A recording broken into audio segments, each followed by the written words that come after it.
الفهم اللهم افتح علينا أبواب رحمتك وانشر علينا خزائن علومك برحمتك يا أرحم الراحمين.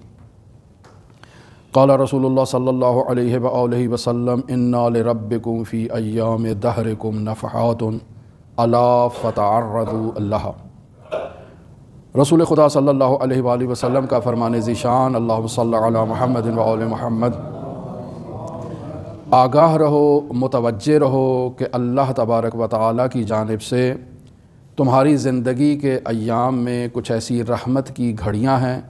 آگاہ رہو اور خود کو ان گھڑیوں کے سائے میں قرار دو، ان لمحات میں خود کو لے آؤ تاکہ اللہ کی رحمت تمہیں نصیب ہو جائے. نفحات الہیہ کے عنوان پر گفتگو جاری تھی کہ ماہ شعبان اللہ نے رسول خدا صلی اللہ علیہ وآلہ وسلم کے ساتھ اس مہینے کو جو نسبت عطا فرمائی ہے. رجب امیر المؤمنین کا مہینہ ہے، شعبان رسول خدا صلی اللہ علیہ وآلہ وسلم کا مہینہ ہے، تاکہ انسان ان دو مہینوں کا سفر طے کر کے اللہ کے مہینے میں داخل ہو. بس معلوم ہوا کہ انسان اگر توحید تک پہنچنا چاہتا ہے تو اس کا راستہ ولایت ہے. انسان ولایت امیر المؤمنین سے رسول خدا کی بارگاہ میں پہنچ سکتا ہے، اور رسول خدا کی بارگاہ سے انسان خداوند متعال تک پہنچ سکتا ہے. لہٰذا رجب ماہ ولایت ہے، امیر المؤمنین کا مہینہ ہے، شعبان ماہ نبوت ہے یعنی رسول خدا کا مہینہ ہے، اور رمضان ماہ توحید ہے یعنی اللہ کا مہینہ ہے. اور اس مہینے اللہ نے بندوں کو اپنی دعوت پر اپنے دسترخوان پر بلایا ہے، اور اس دسترخوان میں وہی لوگ حاضر ہو سکتے ہیں جنہوں نے ماہ رجب میں ولایت سے فیض حاصل کیا ہو، شعبان میں نبوت کا فیض حاصل کیا ہو، اور رمضان میں اللہ کے دسترخوان پر پہنچے ہوں. کوئی اگر بائی پاس کر کے آنا چاہے، کوئی بیچ میں شارٹ کٹ مار کے آنا چاہے، کوئی ان 2 مہینوں سے عبور کر کے آنا چاہے تو وہ رمضان کی برکات سے فیضیاب نہیں ہو سکتا. لہٰذا حضرت امام جعفر صادق علیہ الف و تحیت و ثناء اللہم صلی علی محمد و آل محمد. حضرت فرماتے ہیں کہ رسول خدا صلی اللہ علیہ وآلہ وسلم اور شعبان سے متعلق کہ ان رسول اللہ کان یصوم و شعبان، رسول خدا شعبان کے مہینے میں اور روزہ رکھتے تھے. وَيَصِلُهُ بِرَمضان، اور اس شعبان کو رمضان کے ساتھ ملا دیا کرتے تھے. وَقَانَ يَقُولُ، اور رسول خدا فرمایا کرتے تھے شعبان و شہری، شعبان میرا مہینہ ہے، وَرَمضان و شہر اللہ عز وجل، رمضان اللہ کا مہینہ ہے. پس رجب امیر المومنین کا ہے، شعبان رسول خدا کا ہے، اور رمضان اللہ کا مہینہ ہے. بیان ہوا کہ رجب میں انسان استغفار کرتا ہے، شعبان میں انسان مختلف اعمال میں سب سے اہم عمل درود شریف کے ساتھ رسول خدا سے تقرب حاصل کرتا ہے، اور رمضان میں داخل ہوتا ہے. لہٰذا شعبان کی حقیقت کو اگر کوئی شخص جاننا چاہتا ہے تو وہ اللہ کی بارگاہ میں دعا کرے. اور اللہ کی بارگاہ میں دعا کا ایک انداز ہمارے چوتھے امام حضرت علی ابن الحسین زین العابدین اللہم صلی علی محمد و آل محمد وعجل فرجہم، امام علیہ السلام نے ماہ شعبان میں دعا کا انداز بتایا ہے صلوات کی صورت میں، کہ جسے صلوات شعبانیہ کہتے ہیں، کہ اس میں صلوات بھی ہے اور اللہ کی بارگاہ میں دعا بھی ہے. دعا اس وجہ سے اہمیت کی حامل ہے کہ الدعاء مخ العبادہ، دعا عبادت کا مغز ہے، عبادت کی جان ہے. اگر کوئی شخص اللہ کی بارگاہ میں حاضر ہونا چاہتا ہے، اللہ سے ہم کلام کرنا چاہتا ہے، تو یہ اللہ سے کلام کرنے کو ہی دعا کہتے ہیں، کہ انسان اپنے ہاتھ بلند کرتا ہے اللہ کی بارگاہ میں اور اللہ سے کسی چیز کا تقاضا کر رہا ہے، خود اللہ کی معرفت کا تقاضا کر رہا ہے، خود اپنی زندگی میں مشکلات موجود ہیں، ان مشکلات کے خاتمے کا اللہ کی بارگاہ میں تقاضا کر رہا ہے، یہ دعا کر رہا ہے، اللہ سے گفتگو کر رہا ہے، اللہ سے معرفت حاصل کر رہا ہے. اب یہ جو دعا کر رہا ہے کہ جس کے لیے بیان ہوا کہ الدعاء مخ العبادہ، دعا عبادت کی جان ہے، عبادت کا مغز ہے، اسی دعا کا مقدمہ صلوات ہے. کہ اگر انسان اللہ کی بارگاہ میں دعا کرنا چاہتا ہے تو یہ دعا اس وقت تک اللہ کی بارگاہ میں نہیں پہنچے گی جب تک یہ صلوات کے ساتھ جو ہے وہ لپیٹی ہوئی نہ ہو. لہٰذا آپ کی خدمت میں حدیث بیان کی کہ وہ رفع انسان کے سر پر یوں پھڑپھڑاتی رہتی ہے کہ جب تک اس کے ساتھ صلوات کو ایڈ نہ کیا جائے، ضمیمہ نہ کیا جائے، اسے ملکوت کی طرف پہنچنے کا راستہ ہی نہیں ملتا ہے۔ لہذا انسان اللہ کی بارگاہ میں جب دعا کرتا ہے تو اس دعا کے نتیجے میں اس انسان کے دل میں اللہ کی محبت کا دریچہ کھل جاتا ہے، وہ دعا کہ جو درود شریف کے ساتھ موجود ہے۔ جب انسان اس دعا کو اللہ کی بارگاہ میں پیش کرتا ہے تو اللہ تبارک و تعالیٰ اس انسان کے قلب کو اس دعا کے بدولت منور کر دیتا ہے۔ اب جب قلب نورانی ہو گیا تو یہ دریچہ کھل گیا ہے خداوند متعال کی بارگاہ میں اللہ سے ملاقات کرنے کا۔ لہذا جب یہ دریچہ کھل جاتا ہے تو اس دریچے کے کھلنے کے نتیجے میں یہ نور انسان کے وجود میں راسخ ہو جاتا ہے، اپنی جگہ جو ہے وہ ثابت کرنا شروع کر دیتا ہے۔ اس دعا کے نتیجے میں کہ جس کے اطراف میں درود شریف نے اس کو اپنی آغوش میں لے رکھا ہے، اور اس دعا کو انسان نے درود کے ساتھ اللہ کی بارگاہ میں پہنچایا ہے، اور اللہ نے اس انسان کے وجود کو اس دعا کے بدولت پاکیزہ کر دیا ہے، یعنی نورانی کر دیا ہے، اور پھر اس نور کو اس انسان کے وجود میں راسخ کر دیا ہے، تو نتیجہ یہ نکلتا ہے کہ یہ مؤمن جو دعا کر رہا ہے یہ پاکیزہ ہو جاتا ہے۔ کیوں؟ چونکہ اس نے پاکیزہ ذکر کو کیا ہے، اور جب انسان پاکیزہ ذکر کرتا ہے تو اس کی تمام وجود زبان سے لے کر تمام وجود اس کا اس ذکر کی بدولت پاکیزہ ہو جاتا ہے۔ یہ اس صلوات کی برکت، چونکہ انسان جب اللہ کی بارگاہ میں دعا کرتا ہے صلوات کے انداز میں تو وہاں سے اللہ کی جانب سے رحمت نازل ہوتی ہے، اور انسان اس دعا کے ذریعے سے، اس صلوات کے ذریعے سے انسان خود کو ملائکہ کے تشبہ قرار دے دیتا ہے۔ ملائکہ نور ہے، ملائکہ پاکیزہ ہیں، ان میں کوئی خطا موجود نہیں ہے۔ انسان جب اس درود کو بیان کرتا ہے تو اس کے نتیجے میں انسان درواقع اسی عمل کو انجام دے رہا ہے جو عمل اللہ بھی انجام دیتا ہے، جو عمل فرشتے بھی انجام دیتے ہیں، اور اس انسان کو کہا گیا ہے کہ وہ اس عمل کو انجام دے۔ پس یہاں انسان نے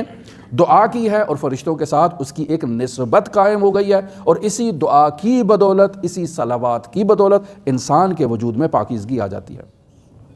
اس کے گناہ جھڑ جاتے ہیں، ایسے جھڑ جاتے ہیں کہ جیسے انسان کے وجود میں پہلے کوئی گناہ تھا ہی نہیں۔ کس قدر نعمت ہے اللہ کی ہمارے لیے، کس قدر عنایت ہے، کس قدر احسان ہے ہم لوگوں کے اوپر کہ ہم اپنی زبانوں کو معطر کرتے ہیں اللہم صلی علی محمد و آل محمد کے ساتھ، اس کے نتیجے میں ہمارے وجود کی گہرائیوں کے اندر پاکیزگی آ جاتی ہے، گناہ جھڑ جاتے ہیں۔ لہٰذا رسول خدا صلی اللہ علیہ وآلہ وسلم ارشاد فرماتے ہیں اللہم صلی علی محمد و آل محمد التائب من الذنب کمن لا ذنب لہ، جو شخص گناہ سے توبہ کرتا ہے وہ ایسے پاک ہو جاتا ہے کہ جیسے اس کے نامہ اعمال میں اب کوئی گناہ تھا ہی نہیں، بالکل اس کو خداوند متعال پاکیزہ کر دیتا ہے، بشرطے کہ انسان اپنے دل کی گہرائیوں سے اللہ کی طرف رجوع کرے، اپنے دل کی گہرائیوں کے ذریعے سے رسول خدا کی طرف رجوع کرے، اپنے دل کی گہرائیوں کے ساتھ صداقت کے ساتھ امیر المؤمنین کی بارگاہ میں خود کو پیش کرے۔ لہٰذا ولایت سے جب انسان سرشار ہوتا ہے، نبوت کے فیض سے فیضیاب ہوتا ہے، تو توحید کے دروازے اس کے لیے کھل جاتے ہیں، معارف الہیہ اس کے وجود میں نازل ہونا شروع ہو جاتے ہیں، اس کے لیے جگہ کھلنا شروع ہو جاتی ہے۔ رسول خدا صلی اللہ علیہ وآلہ وسلم کی بارگاہ میں اللہم صلی علی محمد و آل محمد دعا کرنے کے نتیجے میں جب انسان پاکیزہ ہو جاتا ہے تو ان ہستیوں کی ولایت کی جھلک انسان کے وجود میں بھی ظاہر ہونا شروع ہو جاتی ہے۔ اب جب ایسے ہے تو رسول خدا صلی اللہ علیہ وآلہ وسلم ارشاد فرماتے ہیں انما مثل اہل بیتی فیکم کمثل سفینۃ نوح، جان لو میرے اہل بیت کی مثال آپ لوگوں کے درمیان ایسے ہی ہے جیسے نوح کی کشتی کی مثال ہے۔ من دخلها نجا، جو اس کشتی کے اندر داخل ہو گیا اسے نجات مل گئی ہے، ومن تخلف عنها غرق، جو اس کشتی پہ سوار نہیں ہوتا، اس کی نافرمانی کرتا ہے، اس کی حکم عدولی کرتا ہے، وہ غرق ہو جاتا ہے، اسے نجات نہیں ملتی ہے۔ پس انسان اس دعا کے ذریعے سے جو صلوات سے ملی ہوئی ہے، جس کے اول اور آخر میں صلوات ہے، انسان خود کو اہل بیت کی کشتی پر سوار کر لیتا ہے، اور اس کشتی پر سوار ہونے کے نتیجے میں یہ انسان پاکیزہ ہو جاتا ہے، اس کشتی پر سوار ہونے کے نتیجے میں اس کے گناہ جھڑ جاتے ہیں، اس کشتی پر سوار ہونے کے نتیجے میں اس کے وجود میں اہل بیت کے نور کی جھلک داخل ہوتی ہے، چونکہ گناہ پاک ہو چکے ہیں۔ اب جب گناہ پاک ہو گئے ہیں تو اس کے اندر نور داخل ہو سکتا ہے۔ اب اس کے اندر اہل بیت کی ولایت کی ایک جھلک داخل ہوتی ہے۔ اور یہ ہم پہلے بیان کر چکے کہ ہر انسان کا ظرف مختلف ہے، کوئی ایک کپ جتنا ظرف رکھتا ہے، کوئی ایک جگ جتنا ظرف رکھتا ہے، کوئی ایک دیگ جتنا ظرف رکھتا ہے، اور کسی کے اندر سمندروں جیسی ظرفیت موجود ہوتی ہے۔ جتنی انسان کے وجود میں ظرفیت موجود ہے اتنا انسان نور کو حاصل کرے گا، اس سے زائد حاصل نہیں کر سکتا، مگر یہ کہ انسان اپنے ظرف کو وسیع کرنا شروع کرے۔ چونکہ یہ مثال برتن کی جو ہم نے دی ہے یہ فقط انسان کے ذہن کو قریب کرنے کے لیے دی ہے، چونکہ مثال جب بھی ہم دیتے ہیں تو وہ ایک جہت سے مطلب کے قریب کرتی ہے، مختلف جہات سے مطلب سے دور کر دیتی ہے۔ لہٰذا مثال کے لیے علماء یہی قاعدہ اور قانون بیان کرتے ہیں کہ صرف اس جہت کو دیکھا جائے جس جہت سے مثال دی گئی ہے، باقی جہات کو نہ دیکھا جائے۔ کیوں؟ چونکہ وہ مباعد ہیں، وہ دور کرنے والی ہیں۔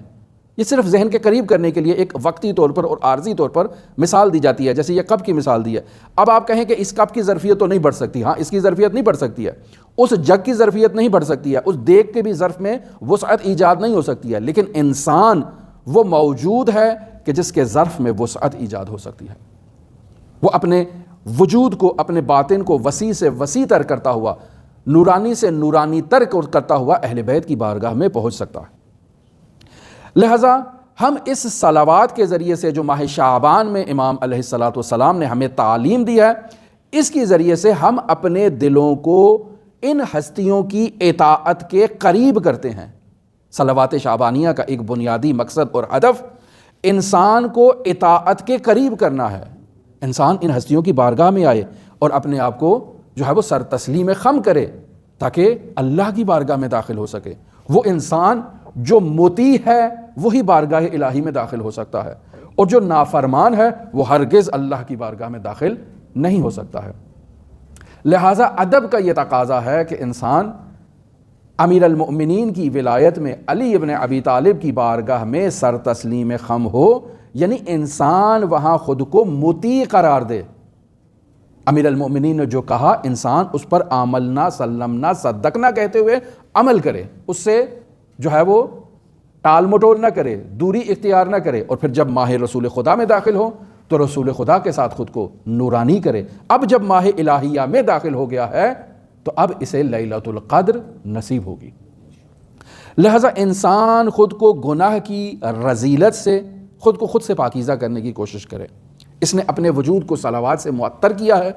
اب یہ پاکیزہ ہو گیا ہے، اس کے گناہ جھڑ گئے ہیں، لیکن دوبارہ واپس لوٹنا اس گناہ کی دنیا میں، دوبارہ خود کو آلودہ کرنا اس گناہوں سے، یہ انسان کو دوبارہ آلودہ کر دے گا۔ پھر انسان صلوات پڑھے گا، پاکیزہ ہو جائے گا، لیکن یہ سلسلہ چلتا جائے گا۔ کب انسان خود کو ان گناہوں سے محفوظ رکھ سکتا ہے؟ یہ اس وقت رکھ سکتا ہے جب انسان اپنا خیال رکھے، اپنا مراقبہ کرے کہ میں نے گناہ نہیں کرنے ہیں، گناہوں کی ایک فہرست مرتب کر لے کہ یہ گناہ میری زندگی میں موجود ہیں۔ میں علی ابن ابی طالب سے عہد کرتا ہوں ماہ رجب میں اور ماہ شعبان میں خاتم الانبیاء سے یہ عہد کرتا ہوں کہ آج کے بعد یہ گناہ انجام نہیں دوں گا۔ اب جب انسان نے عہد کر لیا تو اب اس عہد پر کاربند رہے، پائے بند رہے کہ ہرگز وہ گناہ میری زندگی میں واپس لوٹ کر نہ آئیں، چونکہ اگر واپس لوٹ کر آئے تو وہ صلوات جو مجھے ملکوت کی طرف لے جانے کے لیے ملکوتی کرتی ہے، وہ دوبارہ میں اس کے اثر کو زائل کر دیتا ہوں، خود کو دوبارہ آلودہ کر دیتا ہوں۔ لہٰذا ہر روز ماہ رجب المرجب شعبان المعظم میں زوال کے وقت یہ صلوات شعبانیہ امام زین العابدین نے تعلیم دی ہے، لیکن شعبان میں 15 شعبان کی رات کو اس کی دوبارہ فضیلت ہے، یعنی دن کو ایک فضیلت ہے جو زوال کے وقت ہے، لیکن رات کو اعمال نیبہ شعبان میں بھی اس صلوات کی فضیلت ہے۔ بس اس طرح سے انسان اس صلوات شعبانیہ کو مکمل شعبان کے مہینے میں انجام دے گا، تقرب کے لیے خود کو اہل بیت کی بارگاہ میں لے جا کر خود کو پاکیزہ کرے گا تاکہ اللہ کی بارگاہ میں داخل ہو سکے اور شامل ہو سکے۔ لیکن یہ بیان ہو چکا کہ یہ صلوات شعبان کے ساتھ مخصوص نہیں ہے، انسان اسے عام دنوں میں، عام مہینوں میں بھی اس صلوات کو اپنی زبان سے جاری کر سکتا ہے، خود کو معطر کر سکتا ہے، خود کو اہل بیت کی معرفت کے خزانوں کے قریب کر سکتا ہے۔ جیسے دعائے رجبیہ کے متعلق بیان کیا، دعائے رجبیہ دو طرح کی ہے، یا من ارجو ہو لکل خیر، یہ بھی ماہ رجب میں ہر روز ہر نماز کے بعد، واجب مستحب نماز کے بعد اس کی قرأت کی جاتی ہے، اور ایک دعا ہے خواب الوافدون علی غیرک، یہ امام جعفر صادق سے ہے، یہ بھی ہر روز قرأت کرنے کے لیے، لیکن منتہا اسے ہر نماز کے بعد قرأت نہیں کیا جاتا ہے۔ یہ دونوں نہایت ہی نورانی دعائیں ہیں اور نہایت ہی ان کے اندر خزانے چھپے ہیں اسرار کے جو اہل بیت نے تعلیم دی ہیں، اور دونوں دعائیں امام جعفر صادق علیہ السلام سے ہیں۔ لہٰذا انسان درود کی اور صلوات کی بدولت خود کو اہل بیت کے مقام کے قریب کرتا ہے، ان کی ولایت کے قریب کرتا ہے، ان سے موالات کے نتیجے میں۔ جیسے آپ نے پڑھا انی سلم لمن سالمکم، میں اس سے دوستی رکھوں گا کہ جو آپ سے دوستی رکھتا ہے۔ تو انسان اس دوستی کے نتیجے میں، اس صلوات کے نتیجے میں انسان قریب ہوتا ہے ہر اس شخص سے جو اہل بیت علیہ السلام کا چاہنے والا ہے، اور ہر اس شخص سے دوری اختیار کرتا ہے کہ جس کے وجود میں اہل بیت علیہ السلام کی وہ محبت اور نورانیت موجود نہیں ہوتی ہے۔ لہٰذا اس صلوات کے اندر کچھ اہم چیزیں ہمیں امام زین العابدین علیہ السلام سے سیکھنا ہے۔ قبل اس کے کہ ہم صلوات شعبانیہ کی قرأت کریں یا کبھی اس کا مطالعہ کریں، ان چیزوں کا ہمیں معلوم ہونا ضروری ہے۔ سب سے پہلی چیز کہ یہ کوئی معمولی صلوات تو نہیں ہے، چونکہ امام نے نقل کیا اور امام معصوم ہیں، حجت الہی ہیں۔ حجت الہی کی زبان سے جاری ہونے والے کلمات خود نورانی ہوتے ہیں اور حائز اہمیت ہوتے ہیں۔ کیوں؟ چونکہ ان کا کلام خود نور پر مشتمل ہے، کلامکم نور، ان کا کلام نورانی ہوتا ہے، ان کا کلام خود امام ہوتا ہے۔ کیوں؟ چونکہ یہ امام کے لبہائے مبارک کی جنبش سے کلمات جاری ہوتے ہیں، ان کے اندر اہمیت ہے۔ اور دوسرا اہم نقطہ جو ان صلوات کے اندر موجود ہے وہ تاریخی اہمیت کا حامل ہے۔ امام زین العابدین کی جتنی بھی دعائیں ہیں، جتنی بھی اعمال حضرت کی جانب سے نقل ہوئے ہیں، سب کے پیچھے ایک بہت بڑا فلسفہ پوشیدہ ہے اور بہت اہم راز موجود ہے۔ وہ راز کیا ہے؟ وہ راز یہ ہے کہ امام زین العابدین 61 ہجری میں کربلا کے سے جب باہر تشریف لائے ہیں اس جانگداز اور جانسوز واقعے کے بعد، تو اب امام زین العابدین اس انداز میں اہل بیت کے معارف کو بیان نہیں کر سکتے جیسے پہلے امام حسن مجتبیٰ کے زمانے میں یا امام حسین کے زمانے میں معارف کچھ حد تک بیان ہوئے، وہ بیان نہیں کر سکتے۔ کیوں؟ چونکہ نہایتی سخت دور ہے، نہایتی تکلیف دہ دور ہے۔ امام زین العابدین اسلامی معارف کو بیان نہیں کر سکتے۔ ایک ایسا طبقہ حکومت کے منصب پر فائز ہے کہ جس نے اعلان کر رکھا ہے کہ ممبروں سے علی ابن ابی طالب پر لعن لازم ہے۔ ایک ایسا دور ہے، ہر مسجد، ہر ممبر، ہر محراب علی ابن ابی طالب پر لعن و نفرین کر رہا ہے، حکومتی آرڈر جاری ہو چکا ہے۔ ایسے دور میں امام زین العابدین علی ابن ابی طالب کے معارف کا پرچار نہیں کر سکتے، بیان نہیں کر سکتے، چونکہ ایک نہایتی سخت اور نہایتی جو کٹھن دور ہے۔ اور پھر دوسری طرف اہل بیت کے فضائل بہت زیادہ فضائل ہیں، بہت زیادہ معارف ہیں، اور ایک ایسا طبقہ حکمرانی کی مسند پر بیٹھا ہے جس کا باقاعدہ سلسلہ یہ ہے، جس کا نسب العین یہ ہے کہ ان کے فضائل میں کمی کی جائے، اپنے فضائل میں اضافہ کیا جائے۔ لہٰذا مختلف فیکٹریاں بنائی گئیں کہ وہ رسول خدا سے احادیث کو جعل کریں، تیار کریں، اپنی فضیلت میں، اپنے دوستوں کی فضیلت میں، اپنے عزیز و اقارب کی فضیلت میں، اپنے جاننے والوں کی فضیلت میں، تاکہ ان کے مقام کو اٹھایا جائے اور ان کے مقام کو نیچے لایا جائے۔ لہٰذا آپ نے ایک اس میں نوٹس کیا ہوگا کتابوں کی طرف کہ معیار یہ ہوتا ہے کہ اہل بیت کی فضیلت کو نیچے لے کر آنا ہے، حتی خاتم الانبیاء کی فضیلت کو نیچے لے کر آنا ہے، یہ افراد جن کی فضیلت نہیں ہے ان کے مقام کو اٹھانا ہے، یہ معیار ہے، ایک قانون ہے۔